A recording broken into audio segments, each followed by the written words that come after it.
This Saturday, it's the kickoff to Super Wild Card Weekend. And for the first time, an NFL playoff game will stream exclusively on Peacock. Unbelievable! It all starts at 4:30 Eastern with the Browns and Texans on NBC and Peacock. And then witness history when the Chiefs host the Dolphins at 8 p.m. Eastern, only on Peacock. The season comes down to this. Go to peacocktv.com/NFL to learn more. Start your wellness journey at Whole Foods Market, where it's Jumpstart January through the 16th. Stock up on supplements with some of the year's biggest savings. Plus, save on air-chilled organic boneless skinless chicken breasts, organic Honey Crisp apples, organic large Hass avocados, and more. And since Whole Foods Market is the only certified organic national grocer, it's easy to make them your wellness destination. Jumpstart your January now at Whole Foods Market. My football team's got me drinking. My football team's got me drinking. Give me beer, whiskey, wine or gin. Anything to shake this mood I'm in. My football team's got me drinking. Back at it again with another shade of blue. And it is dark. This one is a very dark shade of blue today. We are the KC Soccer Journal, here for an emergency pod after the news today. My name is Cody Bradley. I have Thad Bell, Robert Russert, David Greenwald, and Mike Kuhn as well. You know it's bad when Mike is able to drop everything and join a show on short notice. This episode is brought to you by Third Chance Shoes. The first 2 times you bought them, they completely fell apart. But the third time's the charm. Everything will be different, trust us. Third Chance Shoes. Maybe it'll work out this time. I guess you have to buy those shoes twice. I like that aspect. Trust us.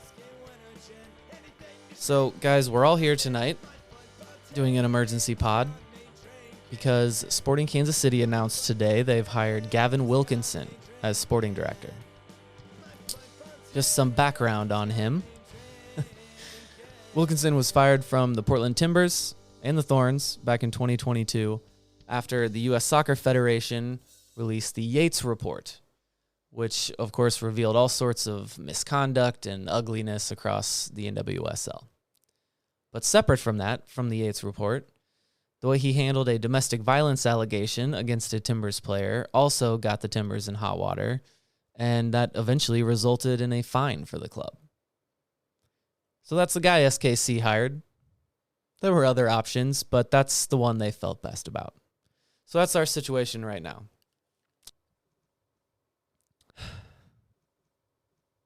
I am so disappointed in this club that I love so much. And I do not understand this from any angle I look at it. It's a decision so poor. It managed to unite this fan base in a way I have not seen in years. I think that's the real kicker for me. They knew this reaction was coming. What's the biggest problem the fans have had with the club for the last couple years? The number one thing you hear. It's that the fans feel like the club doesn't care about them anymore. And today, Sporting Kansas City confirmed that to be true. They made sure there's no confusion about this anymore. At one point, not even that long ago, I would have never imagined this club getting into a situation like this. For so many years after the rebrand, it felt like they were just going out of their way to do everything the right way. And that's why I loved this team so much. They felt different. And this just highlights such a huge fall from grace. You knew your fans would hate this, and you did it anyway because you don't care about them. Mike Illig opened that press conference today with kind of a shaky speech. He looked like he was a hostage reading demands from his captors. He really struggled through that. But he said Wilkinson deserves another chance. I disagree with that, but let's just forget that part for a second. I am disappointed that it's my club looking the other way this time. We see this kind of thing far too much these days. It's everywhere. And I hate that the team that I used to think was different is just the next in line to give yet another sketchy, middle-aged white man yet another chance that so many others never get. So that's how we got here. Let's get into why everyone has a problem with this, the actual details of it. The Yates Report is a big part of all of this. Sally Q. Yates, a former United States Deputy Attorney General, wrote this report for the U.S. Soccer Federation back in 2022. This took about a year, likely over $1 million in hiring her and these law firms.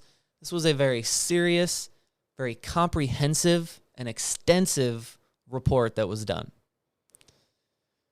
While Wilkinson isn't one of the headliners for some of these most shocking findings in this report, Mike, he is definitely implicated heavily, and it paints a clear picture of several failures. He's mentioned over 50 times in the report, in the Yates Report.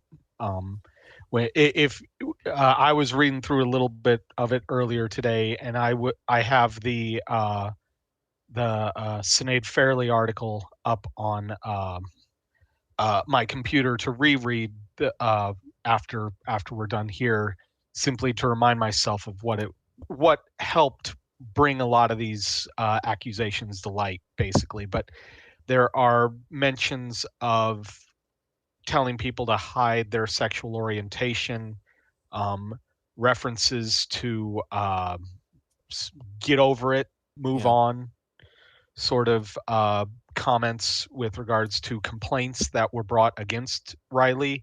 There was the report that after he was let go in Portland, Western New York was looking to hire him, and Wilkinson had reportedly said something to the extent of, "I'd hire him again if I could." And that's also one point that we're going to hear a little later from him. I've got a couple minutes of audio from Wilkinson, and that is one of the things he kind of just seems to deny. I don't really understand that. And the Yates Report was the focus of the press conference today. And Mike, you were one of many that were kind of bothered that they were referring to that as the one situation. He's getting a second chance. But the accusations against Andy Polo were, not after this situation. So it's not like that was a second chance, but this is all mixed in kind of around the same time that the allegations came out, and he did not respond properly.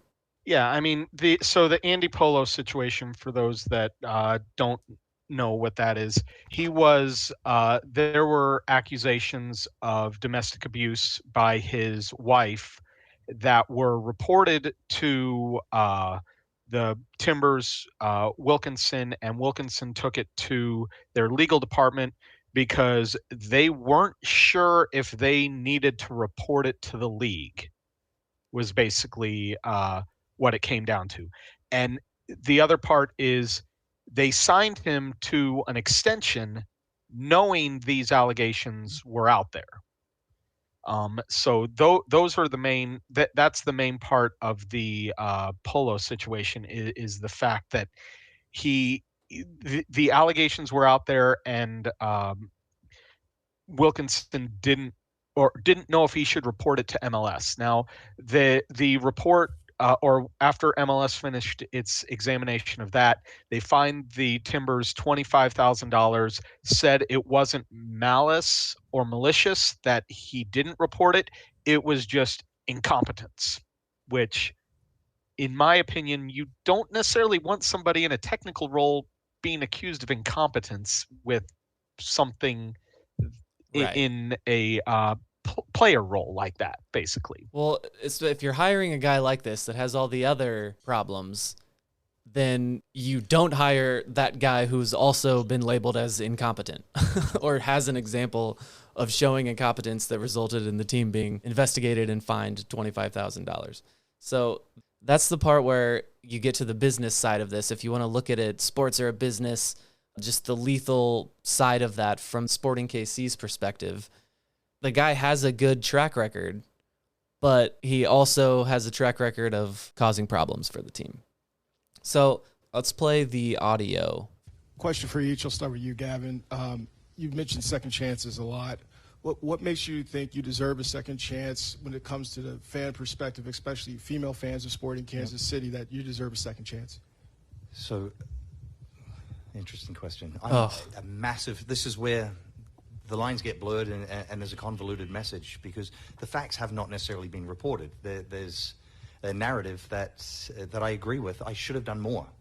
And then when you actually start to look, what did I do that was poor? And I didn't empower the female athlete. That is something that I think over the course of my career, it's something that I take great pride in the creation of the Thorns, in the creation of a team that's one of the best and where players wanted to play and they wanted to be a part of. This incident is obviously a concern, but it doesn't solidify who I am as a person and how I represent myself and how I go about things on a day-to-day basis. I think I'm a caring, compassionate human being, and I think I try and mix that with trying to win. There was an error of judgment, and I should have done more. On the flip side, there are many things that I have done and will continue to do to try and showcase who I am as a person. And I think being away from the game for 15 months, there's a lot of humility involved. And there's a lot of reflection, and there's a lot of time just spent saying why and what could I have done and what should I have done differently. And those are questions you have to answer to yourself. And for me, I think I've learned. I'm not perfect, but I've never met a perfect person. And, you know, with me being in a very public spotlight, obviously everyone can have an opinion, everyone can pass judgment. And we will. I'm just hopeful that fans will look at the facts and I will have plenty of opportunity with Town Hall and other initiatives to relate to folks and answer questions as well. And then it's up to them to make their mind up. So the Town Hall part of that is interesting to me, and I want to get to that. But facts have not necessarily been reported. Forget his immediate response was, oh, interesting question. Hated that. But facts have not necessarily been reported is an insane thing to say in response to the Yates Report. Again, a year-long law firms, former U.S. Deputy Attorney General, millions of dollars maybe. It is insane to just fake news a report like that. It's Trumpian almost, David. Yeah. What's more frustrating than that to me from that statement is talking about, well, what did I really do wrong? Yeah. I didn't empower the female athlete. I mean, first of all, Gav, you know, there's a litany of things that you're accused of doing that are worse than not empowering a female athlete. But the thing is, and I deal with this a lot in my job as a prosecutor, there's things called power dynamics. And so when you're saying I didn't empower the female athlete, the athlete, especially in a league like NWSL, the athletes have far less power than they do. This isn't LeBron, who has a substantial amount of power on his team and in the league. These are female athletes in the league. They don't get paid that well. And you're saying they should feel empowered to be able to speak up against sexual assault, sexual abuse, against sexual harassment in the workplace. Well, part of it is that you're the one being accused of harassing these people. So empowered how? Empowered how? Right? There is a distinct power dynamic in that relationship that the female athletes don't have. They're not able to be empowered. And so you speak up, you get traded. You speak up, you get cut, you lose your salary. Like, empowered how? And so more than those aren't the facts didn't get reported, is the idea that, like, what did I really do wrong? Well, I didn't tell the girls to stand up for themselves more. I mean, it's just it's absolutely asinine. Robert, what do you think? Well, I think we've all been in situations where we feel that the facts haven't been all put out there that are there. I think we've all been in that situation. So I think we can a little bit identify with that idea. I'm not saying that's an excuse. I'm just saying that I think we've all been in that kind of similar situation at one time or another. However, when a woman comes to you or any person comes to you and has a complaint and something that they're not being treated fairly or they're not happy with their work conditions, why would you even hesitate to acknowledge that and do what you can for that person. That's the part I don't understand. I really just detested a lot of how he went about that. He had 15 months to lay out what was right or wrong about the Yates report. He's had today, he could have said, this is what was misreported exactly. Yep. He had the opportunity to do that. And if he didn't want to sit there and list out, in a 25-minute, rant, there could have been a printout ahead of time. A lot of when he was asked about these things, it was what I should have stepped up. I should have stood on my own 2 feet. You were one of the top people in an organization that owned 2 soccer teams.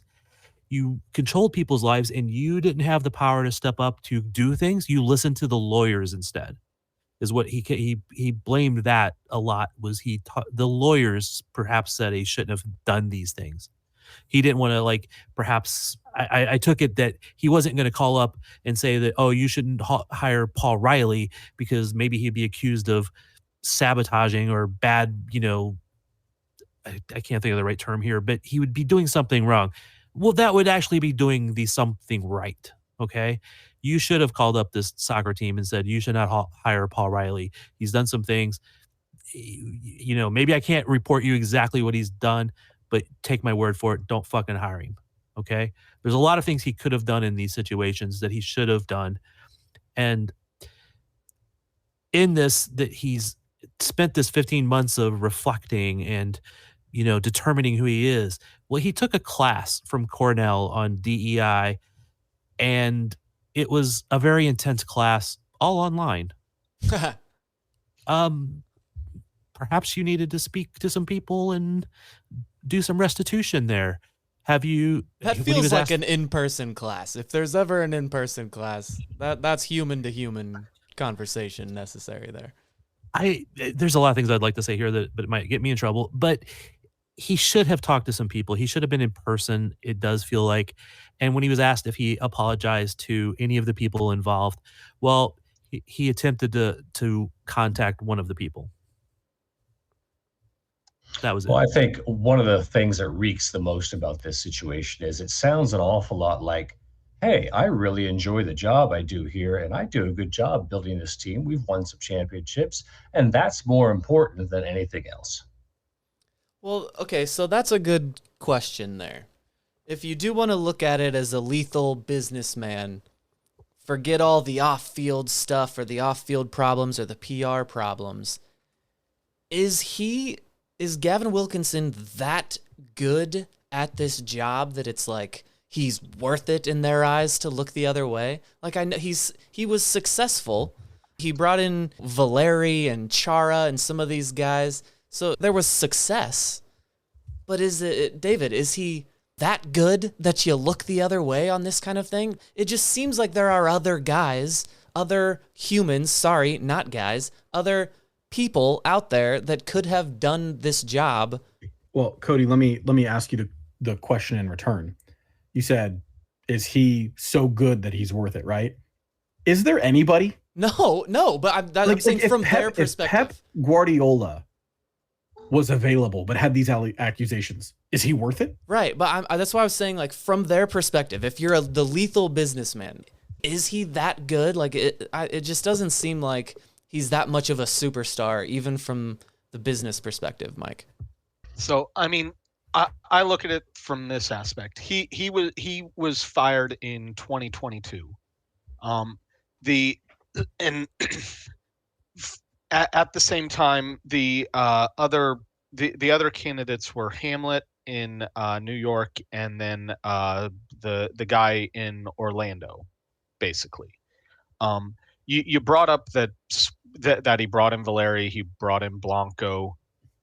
Those guys by 2022, when he was fired, were at the end of their careers there. Yeah. What had there was a gap, like, after those guys lately. There was a gap of talent at that point. Meanwhile, you have Orlando, who has done well in South America over the last with a couple of their DP signings. I'm blanking on their names now. one of them's with the Uruguayan national team, and another one, didn't they just move the guy to Europe? And I hate that I'm blanking on this now. Facundo Torres is on their roster. They brought him in. One thing that I know a lot of us have had complaints about with regards to Sporting has been their academy program. New York has one of the best academies in the country. Bringing in a guy who has experience with that might have been a good idea, but instead we go with Gavin Wilkinson, who, I mean, he fits in a sense with what PV likes, which is over 30 players who are experienced. So I don't know.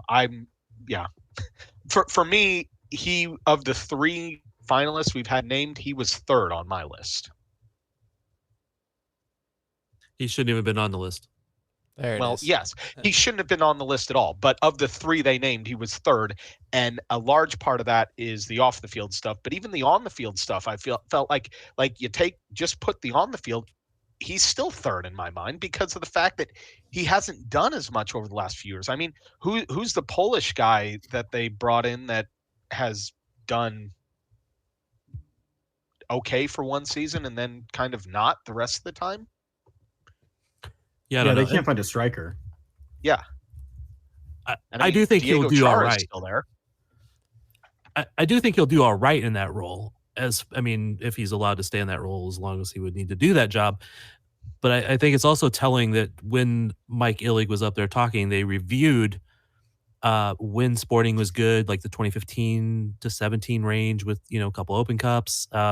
They mentioned Mike Jacobs, who went to Nashville, and they mentioned Megan Cameron, who went to Miami, I believe. And I'm like, well, maybe you should have got one of those two, brought them back, gave them enough money to come back. Instead, you went for the problematic guy who probably will do, if left alone to do just the job of the sporting director, technical director, whatever the actual title is, probably will do an okay job. I don't know. I mean, again, you're right, Mike. He has tailed off in what he's done. He kind of had more success early. Also been through 3 coaches. I don't know how that's going to work if he decides that Peter Vermees isn't doing so good. But you should have. It's still the problematic of what he did. Maybe he deserves a second chance, but maybe he deserved it somewhere else. Start your wellness journey at Whole Foods Market, where it's Jumpstart January through the 16th. Stock up on supplements with some of the year's biggest savings. Plus, save on air-chilled organic boneless skinless chicken breasts, organic Honeycrisp apples, organic large Hass avocados, and more. And since Whole Foods Market is the only certified organic national grocer, it's easy to make them your wellness destination. Jumpstart your January now at Whole Foods Market.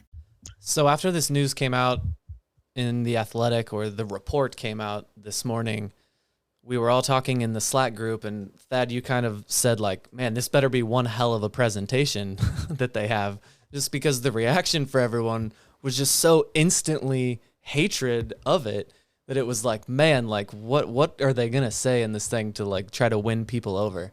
And they won no one over. If anything, I think it made the situation worse.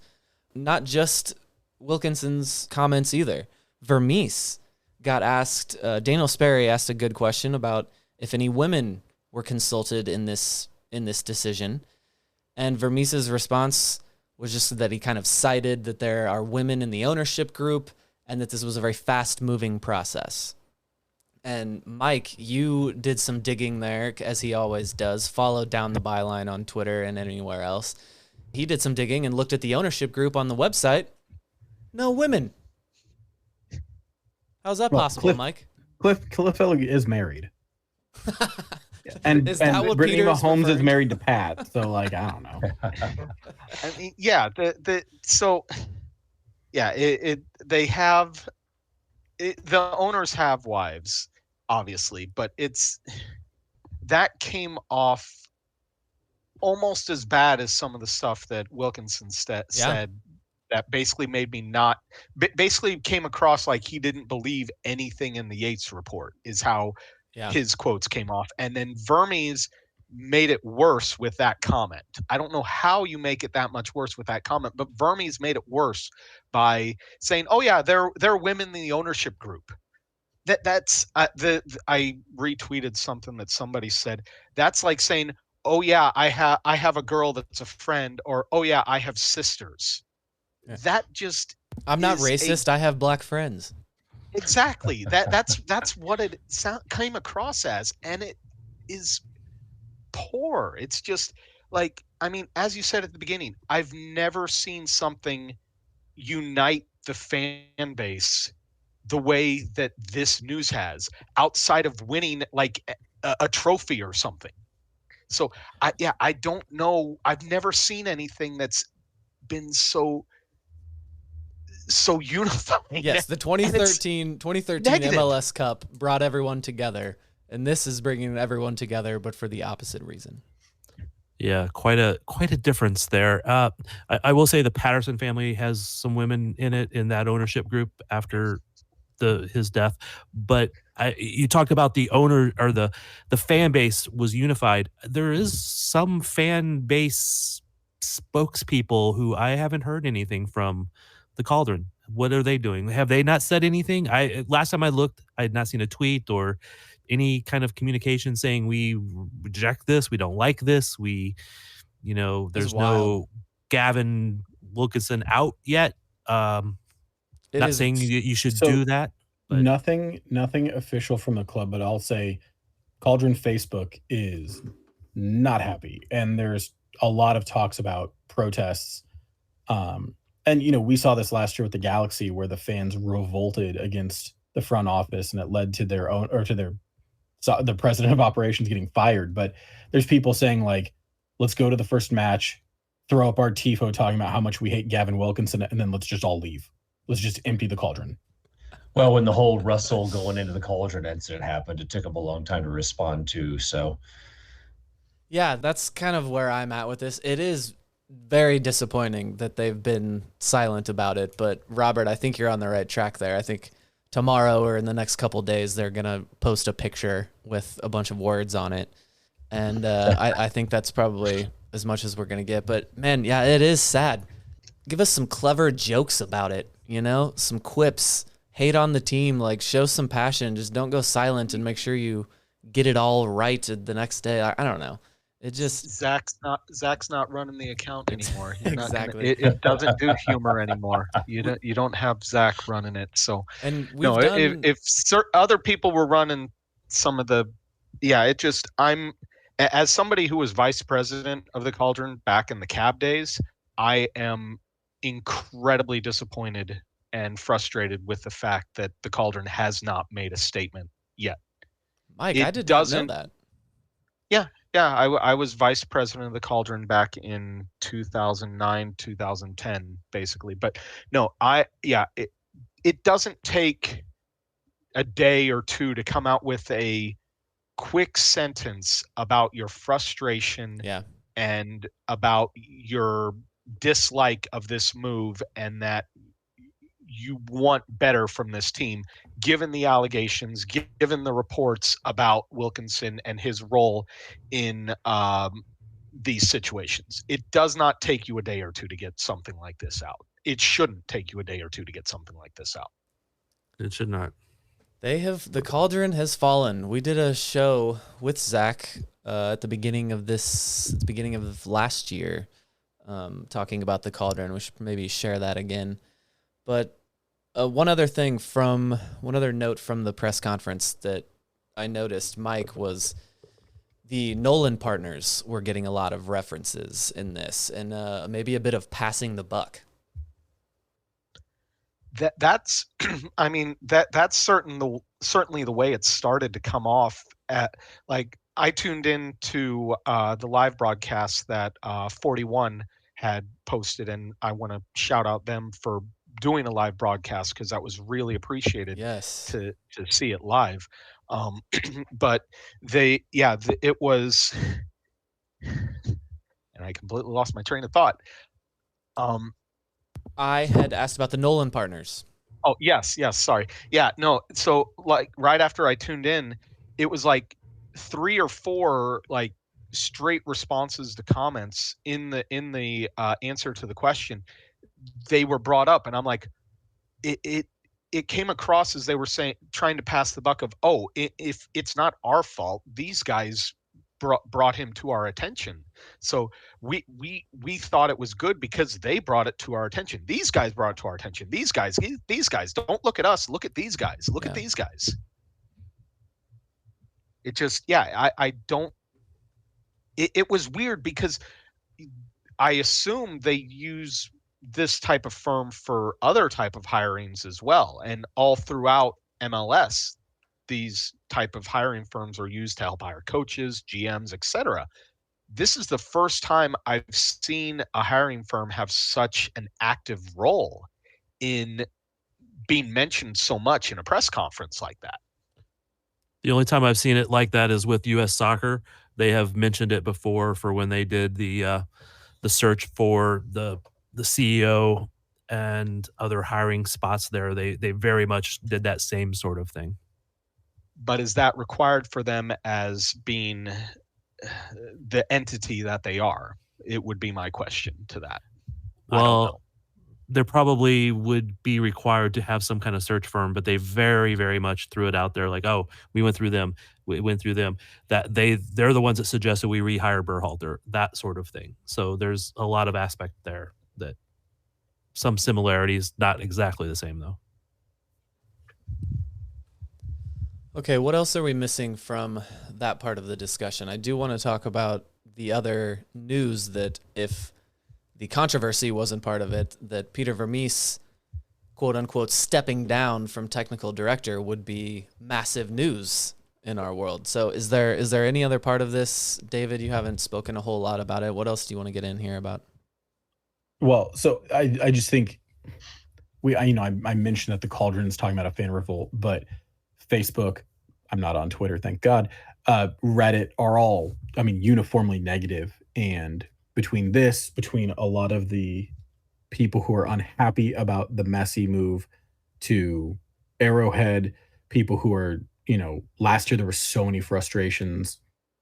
This is a real pivotal moment for the club. And I think they're losing a lot of fans. And the Current are about to open a brand new stadium. And they had a terrible season, but they have all of that really kind of positive energy that we saw when Sporting first rebranded. Mm-hmm. And Sporting now looks stale. They look like they're, tone deaf to the fans. Yes. It's increasingly hard to stand by and support the ownership in the front office. So part of this, if you're Daniel Shalhoub, if you're Johnny Russell, how are you feeling about this? Part of you is like, well, I had nothing to do with this decision. So fans boycotting the club, I get it, and I'm going to support it, but I had nothing to do with this. And then second of all, I want to play for a club that's an upstanding club that has their priorities in the right place and that doesn't employ people who have done things of this nature. So the players are in a tough situation right now. It's not just the players, Robert. What I was thinking about all day, we all know people that work for this team in various capacities. I know those people are not happy about this.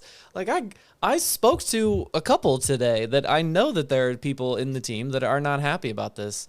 That is one other point we didn't mention was Vermees did include the point that the CEO was involved in this process. So that also brings in Jake Reed into the discussion. If the people that we all know in this club are likely not happy about this, who did make the decision? Was it Nolan Partners or whatever it was? Is that just how we're supposed to do this? Nolan Partners did it and everyone just said, okay. Like who do we point the finger at for this hire? Gavin Wilkinson, Reed, okay. Ownership, all of them, all of the above, all three. Part of the problem with him is that he allowed someone else to be hired that shouldn't have been. So it sounds like there's someone in our club that is also guilty of doing this as well. I do wonder if Vermees actually had a ton of say in this. I do think that this Again, Illig talked about how they instigate reviews of the seasons and they do all this type of stuff. But this year, because of how it started and how it was going, they did all these different reviews, and that ended up with the result of being this guy hired. I think that's part of them responding to everybody asking for Vermees out or for Vermees only to have one job or whatever. Yeah, I think Vermees is still going to have the say over. He's not. Gavin can't come up and say, "I'm just going to bring in Cristiano Ronaldo," and Vermees goes, "Okay, I'm going to coach him." I think there's still going to have to be some obvious coordination there, and Vermees having veto powers and stuff like that. But I don't know that Peter had a final okay of them hiring him. I think he has to put on the good front of accepting it and saying it's great. It gives me more time at home. Man, he always talked about how he loved being busy. That was what he constantly talked about. Go ahead, Mike. Sorry. I was going to say, if that's true, then that speaks to larger issues within the structure of the of Sporting, because the Sporting's own press release says that Wilkinson will be reporting to Peter Vermees, which means if in your hypothetical situation, Thad, that he didn't have much say, he's now got somebody reporting to him that he may not necessarily have wanted to begin with, which sets up a whole string of difficult situations coming up when you have somebody who's going to be doing a job under you that you had no say, or you had less say in the process of hiring. Yeah, and I don't know that he didn't have not some saying say. That is what happened, and I know that's not what Thad's saying, but it is, I guess, in this sense, a possibility. I think the issue was pushed that they had to be somebody there, and I don't know how much he had yes or no on that hire, but I think it was definitely that something had to happen. I don't think it was Peter saying, "Yeah, let's just replace myself, part of my job." I don't think it was that. But I could be wrong. That should be a pod for you, Thad. Just at the end of, you just make all these points, and at the end, well, I could be wrong. It's true. I'm speculating a little bit, but this is one of the, I think this is the only time that I've ever went to a press conference for a new person joining a club and didn't say, "Hey, welcome to Kansas City" at the end of it. Well, good job. Notable. We'll keep an eye on that for all future signings that the team does. Did you give him the stink eye? Yeah, was anyone given mean faces? I would have sat there with a frown on my face. I don't know that I was ever smiling, except when I was kind of maybe joking around with some of the other people there. But another, I don't know how to phrase this correctly, but another point that was made afterwards was that there was no female reporters present. I was waiting for a moment to jump back in here because I meant to say earlier when we were talking about that aspect was, it's not lost on me that we just had 5 white dudes in this chat that are covering this topic. I was trying to get Stacy or Cindy on here because we should hear a female voice about this. So hopefully we can get maybe at least an article from one of them and hear their thoughts on it. But I do apologize that we just had a bunch of men talking about men messing up and all of that. The other thing I'll say that was not lost on many people was that there was no Zoom for this press conference today. Yep. There was no ability for any of the national media that probably would have not that Thad or any of the other people didn't ask good questions. There were very good questions. Harold, PJ, Speary, Sam, Nate, anybody else I'm missing. There were very good. Yeah, there were very good questions asked, but the lack of a Zoom call to have Pablo, Jeff, guys from The Athletic, guys from Equalizer who may be covering women's soccer, potentially able to join the call. It was not lost that there was no Zoom call for this, and it's not a stretch to say that was deliberate. It's all very telling for sure. And on that same note, the article on the website is just an image that says technical staff update, and it leads with Vermees being named Sporting KC chief soccer officer, and then they add in the Gavin Wilkinson. Because I do always have to try to be fair about this. I had the same thoughts about the lack of Zoom, but I got thinking about it later. Is like over half the staff is in Florida right now for like the PR meetings, the league meetings, and stuff like that going on. So the guys who would normally run some of that, like Kurt and Patrick, were not there.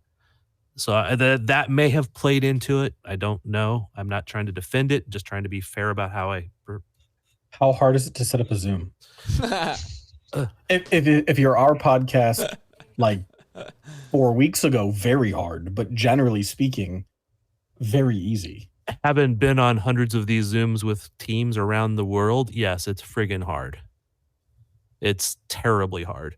U.S. soccer is completely horrible about it at times. That's true. I mean, it is sometimes one of the most difficult things for them to get a good video with sound available.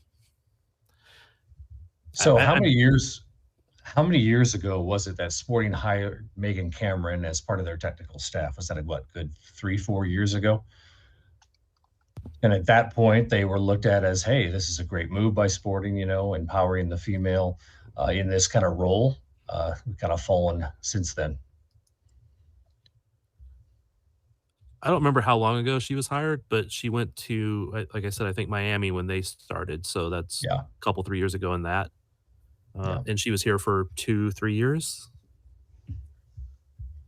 Quick Google shows 2017 she was named Assistant Director of Player Personnel. So the other aspect of this, Thad kind of touched on it a little bit ago, is that Peter Vermees is no longer both manager and technical director. But Mike, is this all for show? Is he still in control, or is this ownership making a move to actually take some responsibility away from him? I mean, I'll point to the fact that the press release said that Wilkinson will still be reporting to Peter. Yeah. That tells me that Peter is still in charge. Peter is still the be-all, end-all. This is just taking some of the responsibilities off his plate. He's still the be-all, end-all. It's a change, but it's not. I don't think it's a big one. No. Here's my conspiracy theory. They hired Wilkinson as a scapegoat. Some things go wrong next year. They can fire him instead of Vermees. See, I would have thought they just did that with Bliss. 3D chess. David, you were on the Vermees out train for a while. What do you think of this move? Is it significant at all? No. Sorry to Thad you on that one. No. Again, like Mike kind of said, he's still the boss. These people report to him. I think, if anything, this probably says more about Brian Bliss than anything. Yeah. I think, because Brian Bliss is technical director and vice president of player personnel. Is that what he is? But, he and Vermees were kind of the main scouting department and player acquisition guys. And now they're bringing in somebody else to do that because we've acknowledged that we're falling behind in that category. But I don't know that this is an indictment on Vermees. Well, so why do they make this move? It's obviously not PR. Like, to be like, oh, look, we moved Vermees out of the the technical director role. It's obviously not a PR move. So what is this? Why did they do it? It to some extent, like, if this guy has a history of supposedly being good at signing players, then they are bringing someone else in to bring in players because there's maybe an acknowledgement that they were not successful at that, Robert. And I think, we all know the importance of networking. And I'm sure that Wilkinson has some connections that Vermees and Bliss don't, perhaps in Argentina, perhaps, whatever areas. But and the Nolan I partners. think that's got to be a big part of this. Do you think Wilkinson has a part ownership in Nolan Partners research? God. I don't know the answer to that, Thad. But I mean, like, if the idea is that this guy has connections in South America that make it easier for us to scout and sign players, the answer isn't hire the problematic dude. The answer is build your scouting network. It's a hell of a lot cheaper. There'll be fewer lawsuits. Your fans won't go goddamn ape shit on you. Like, this is not complicated stuff. Hey, I'm just saying that's got to be part of it. They've added scouts over the last few years. They've added more scouts. They've added people in charge of it. They're just not very public about it because I don't think they really want people to know who their scouts are so they can be more anonymous. But I've talked to a couple of them just, kind of on the side conversations, and there's more scouts out there. So I think, at least one in South America is a former player. Yes. Santiago Herceg. Yep. Is one. But they had ones in different regions, and that's why you could find like guys coming from certain regions all of a sudden because that scout has been active and doing something good. Some coming to the first team, some coming to the second team, that sort of thing. So I don't really consider Wilkinson he's here to help scout. I think he has some maybe strategies to do things better, and maybe he is a sounding board. Again, I don't want to say that Vermees isn't over him, but I do think that he was put there to have a different look and to push Peter to do some different things. Perhaps here's players you need to bring in. Perhaps these are players you need to let go. Whatever it is, I think it is very much a direct reaction to last year and a lot of people saying that Peter had too many hats and he needed to relinquish some of them. While he may still have the top hat and the coaching hat, other people were brought in, this case Wilkinson, to do some of that work. I don't necessarily think it was a smart move to bring in Wilkinson, but I think bringing somebody into that role was not the wrong thing, but I think that's exactly why. Sorry, I'm just picturing Peter Vermees in a top hat on the touchline. I think he would look great. Peter Vermees top hat. He doesn't slip and fall. Peter Vermees top hat. It sounds like a band. It's a new band name, I call it. All right, gents. Sad day in our fandom. The hardest part for me is going to be going back to the stadium right now. Yeah. Because I don't want to cheer on this team right now. I'm pissed off and disappointed in this decision. And I'm pissed off and disappointed in the team. And I don't want to go back to the stadium and have the joy of watching Shallowy or Polito or Russell or whoever score and that justify it in the minds of Illig and Vermees and Wilkinson and Bliss and all those guys that this was the right move because I'm there and I like watching soccer and I want to support the players on the field. I am disappointed. I don't want to go back, and I hate that they're putting me in this position where I don't want to go watch my team play because they made a fucking stupid hire. I am reading a book. You guys can see it in the chat in my window behind me. It's called How to Be Perfect by Michael Schur. And it's like a modern day philosophy and the idea of like, how can a human being be moral in this world when we're just challenged with every single thing? Every company we buy from is doing things immorally. And are you a bad person for buying an iPhone or wearing Nike shoes? And it's just, it's a really, that says yes. I'm looking, because this is an audio medium and people won't know that you're lying. It looks like the Cat in the Hat. Here, hold on. I'm gonna go get it. That's Vermees in a hat. I can see it from, just make my screen bigger. I can see it. Cody's good to his word. Robert, let the bit play. Look, get it? You see, it's How to Be Perfect. And then the T is over on the other end. No, it's hiding over there because it's like, look, nobody's perfect. Get it? Michael Schur, this is the guy that did the Office and The Good Place. Very funny guy. Anyway, that's what this makes me feel like. Mike, you said I don't like that they're putting me in this situation. It does. It makes me feel gross. David, you said tone deaf earlier. That is spot on for what this is. After 2 years of the team, or of the fans of the team complaining about that they don't care about the fans, that they care about money, that they're not doing things that they used to do. 3 days after announcing and pissing the fans off about the Messi thing, they dump this on us. Ugh, it's terrible. But before we get out of here, an update. The Cauldron did post a response to this. They posted that picture with some words on it that we were talking about. So I didn't want to just for us to sound really stupid and say that they didn't say anything today when they did actually get a post out tonight. It's highlighting the points that they've spoken with the club and that Wilkinson has apparently made himself available for some Q&As. He did mention in the press conference something about a town hall, and we probably should have mentioned that over the course of this pod, and we didn't. But it still comes back to my main point. Even if this guy is willing to do all of this, even if you do think he's worthy of a second chance, you did this knowing that the fans were not going to like it. And I just hate that my team is the one that is doing this. So, we're going to end the pod, not on the normal note. We're not going to give the normal cheers at the end because it's not a good day. None of us are happy. So it's going to end silently. Good night.